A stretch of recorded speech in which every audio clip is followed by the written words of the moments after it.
সাধারণত বলা হয় যে ৩ বারের বেশি যদি স্টুল পাস করে, অর্থাৎ ৩ বারের বেশি যদি মলত্যাগ করে, সেটাকে আমরা ডায়রিয়া বলতে পারি। বাট কিন্তু পেডিয়াট্রিক্সের ক্ষেত্রে, মানে বাচ্চাদের ক্ষেত্রে স্পেসিফিক্যালি বলতে গেলে আমরা কিছু কিছু জিনিস খেয়াল রাখবো। যে ১ নম্বর হচ্ছে স্টুলের কনসিস্টেন্সি, মানে কি রকম স্টুল পাস করছে বা স্টুল সংখ্যায় কতবার, সারা ২৪ ঘন্টায় কতবার পাস করলো। সেটার চেয়েও বেশি ইম্পর্টেন্ট হচ্ছে স্টুলের মধ্যে জলের ভাগ কতটা। যদি দেখা যায় যে একটা বাচ্চা যে পরিমাণ স্টুল পাস করছে তাতে প্রচুর পরিমাণে জলের ভাগ বেশি, মানে যাকে আমরা বলি ওয়াটারি, একদম জলের মতো পটি হচ্ছে, তাহলে কিন্তু সেটাকে আমরা ডায়রিয়া বলবো। কারণ এটা নিশ্চয়ই জানো তোমরা যে পেডিয়াট্রিক্সের মানে হচ্ছে একদম ইনফ্যান্ট থেকে শুরু করে একদম ১২ বছর বয়স পর্যন্ত পেডিয়াট্রিক্স ধরা হয়। তাহলে মোটামুটি ধরো এই ৫ বছরের নিচে যারা বাচ্চা থাকে তাদের স্টুল হ্যাবিটটা, মানে বাওয়েল হ্যাবিট যেটা, সেটা একটু বড় যে বাচ্চা তাদের চেয়ে একটু ডিফারেন্ট হয়। আবার এই ৫ বছরের মধ্যেও যারা ধরো ইনফ্যান্ট, মানে ১ বছরের নিচে যাদের বয়স, সদ্যজাত যারা, হ্যাঁ মানে ইনফ্যান্সি আমি বলছি, সদ্যজাত ঠিক নয়, সদ্যজাত নিউবর্ন সেটা হচ্ছে ১ মাস ২ মাস পর্যন্ত আমি ধরবো। বাট এই সদ্যজাত ঠিকই বলেছো, মানে ১ মাস ২ মাস এই বয়সে বাচ্চাদের স্টুল হ্যাবিটটা অনেক বেশি, মানে সারা দিনে বাচ্চা ৫ বার ৬ বার ৭ বার ৮ বার পটি করে, সেটা সবকটাই নর্মাল।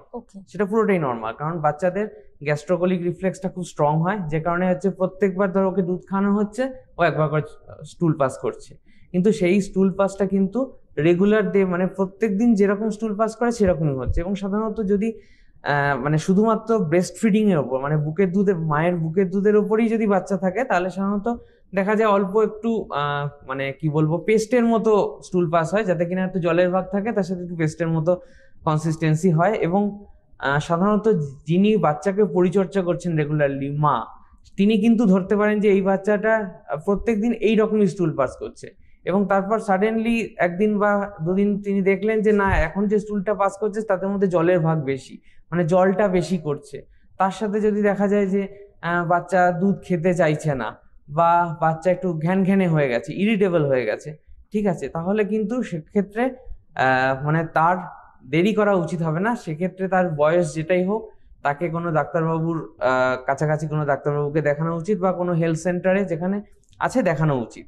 বা বাড়িতে থেকে ডায়রিয়ার যে সহজ যে ম্যানেজমেন্ট বা সহজ যে আমি কি বলবো ট্রিটমেন্ট, চিকিৎসা, সেগুলো শুরু করে দেওয়া উচিত। একেবারে আমরা অবশ্যই সেই প্রসঙ্গে যাব, কিন্তু আমরা যদি একটু আলোচনা করতে পারি স্যার, যে কজেস, মানে ডায়রিয়ার কজেস কি? কারণ সাধারণত যেটা হয় যে কোনো রকম রোগ যখন আমাদের শরীরে বাসা বাঁধছে, বিশেষ করে বাচ্চাদের ক্ষেত্রে, আমরা যদি কারণটা আইডেন্টিফাই করতে পারি, a certain percentage of the ডিজিজকে আমরা কিন্তু মিটিগেট করতে পারি। সত্যি কথা বলেছো। সুতরাং কারণগুলো নিয়ে যদি একটু আলোচনা করা যায়। মেনলি দেখো, অ্যাডাল্টের সাথে বাচ্চাদের ক্ষেত্রে ডায়রিয়ার যে মেন ডিফারেন্স, সেটা হচ্ছে বাচ্চাদের মোস্ট ডায়রিয়াই হচ্ছে কিন্তু ভাইরাল অরিজিন, মানে ভাইরাসের ক্ষেত্রে। সেক্ষেত্রে কিন্তু ধরো অলমোস্ট 40-50% ক্ষেত্রে রোটা ভাইরাস, মানে ১ বছর বা ২ বছরের নিচে যদি আমি বাচ্চাদের কথা চিন্তা করি, তাহলে মোস্ট কমন কজ হচ্ছে রোটা ভাইরাস, বা যে ভাইরাসগুলো মেনলি হচ্ছে তোমার ইন্টেস্টিনকে প্রথম এফেক্ট করে, সেই বাচ্চাগুলো আমরা যাদের বলি এন্টেরো ভাইরাস, যেগুলো মানে ইন্টেস্টিনকে যে ভাইরাসগুলো এফেক্ট করে। এছাড়াও ব্যাকটেরিয়া হতে পারে, যেমন ইকোলাই বা শিগেলা, এরকম আরো কিছু কিছু ব্যাকটেরিয়া আছে যারা কিন্তু স্পেসিফিক্যালি বাচ্চাদের এফেক্ট করে। এবং প্রথমে যদি ধরি নি ভাইরাল কজটাকে মেন কজ যদি ধরি, তারপরে কিন্তু আমরা ব্যাকটেরিয়াল কজটাকেও ধরতে পারি।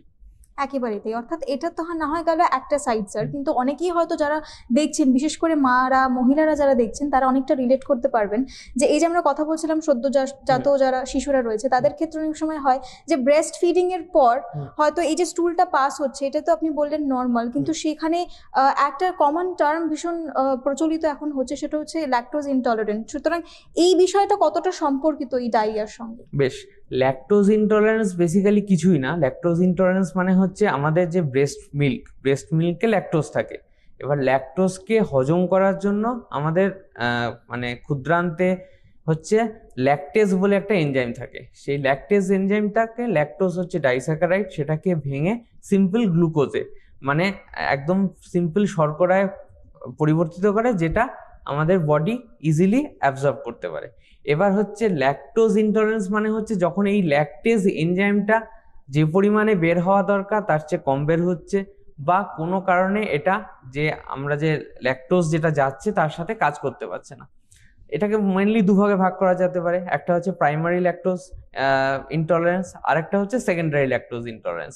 সাধারণত ডায়রিয়ার ক্ষেত্রে যেটা হয় সেকেন্ডারি ল্যাকটোজ ইনটলারেন্স, আর প্রাইমারি ল্যাকটোজ ইনটলারেন্স কিন্তু বাচ্চার জেনেটিক ব্যাপার, অর্থাৎ তার ক্ষেত্রে ওই এনজাইমটা তৈরি হচ্ছে না, সেক্ষেত্রে কিন্তু তার যে কোনো ধরনের দুধ মানে যাতে ল্যাকটোজ জিনিসটা রয়েছে সেটা যদি দেওয়া হয় তাতে কিন্তু তার সমস্যা হবে, তার বারবার পটি হবে এবং খুব বেশি মাত্রায় পটি হলে পটির সাথে রক্ত আসতে পারে, এই সমস্যাগুলো হবে।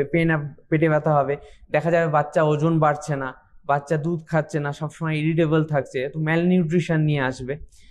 কিন্তু মেন যদি ডায়রিয়ার কথা চিন্তা করি তাহলে কিন্তু মানে প্রাইমারি ল্যাকটোজ ইনটলারেন্সের চেয়ে সেকেন্ডারি ল্যাকটোজ ইনটলারেন্স অনেক বেশি কমন।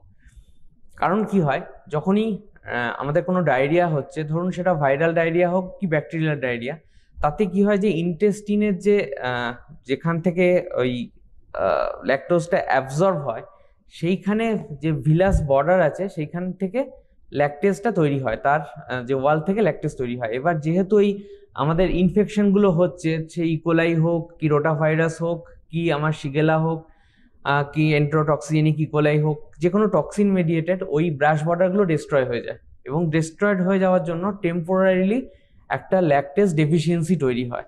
এবং এক্ষেত্রে সাধারণত মানে অনেক ক্ষেত্রে কি হয়, মা পুরো একদম দুধ বন্ধ করে দেয়, সেটা কিন্তু করা উচিত না। মানে আমরা সাধারণত বলি 7 থেকে 10 দিনের জন্য দুধটা বন্ধ রাখুন, যেই ওই টাইমটার মধ্যে আবার ওই ভিলাস বর্ডারটা তৈরি হয়ে যাবে বডিতে, নিজের মেকানিজমেই তৈরি হয়ে যাবে, এবং হয়ে যাওয়ার পর আবার ওই এনজাইমটা যখন তৈরি হতে শুরু করবে আবার তাকে দুধ শুরু করলে আবার বাচ্চা নর্মালি তার দুধটা টলারেট হবে, মানে সে দুধটা সহ্য করতে পারবে, তাতে আর কোনো ফার্দার সমস্যা হবে না।